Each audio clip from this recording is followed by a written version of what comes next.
All right, so about 45 minutes later, took a break, went to a neighbor pit. That wasn't 45, but okay. Well, 30, 45, whatever.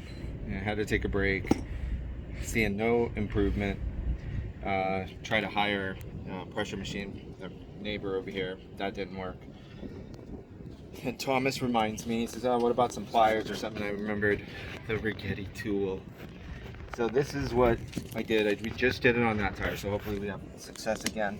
So the problem is, air is just getting out here. It's just too far into the rim. So I'll just stick this in with this prong part right here. So I'm gonna just pry it over. Like that, essentially. And then the other side. Now, hopefully we don't have the problem. The last one we didn't have a problem with the other side, but I'll keep doing that until she frees up. But let's see if this works right now.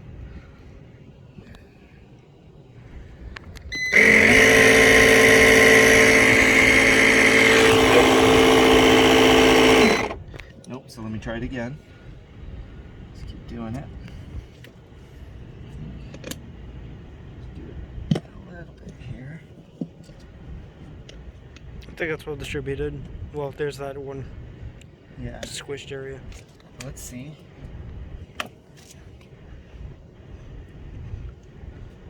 It's just a few times. Okay, I think that's good. Yeah. All right.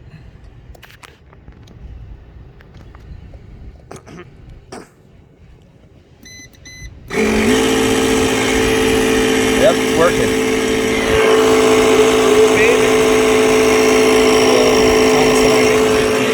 But that's the cure. Save yourself like 45 minutes, 30 minutes, whatever. And frustration, and that's your solution. So then you just keep filling it just like you did the other ones. It looks like this. Put it on your cart. With that, we'll conclude our tire lesson. Hopefully it helps somebody out there. Makes your life easier doing this very tough thing.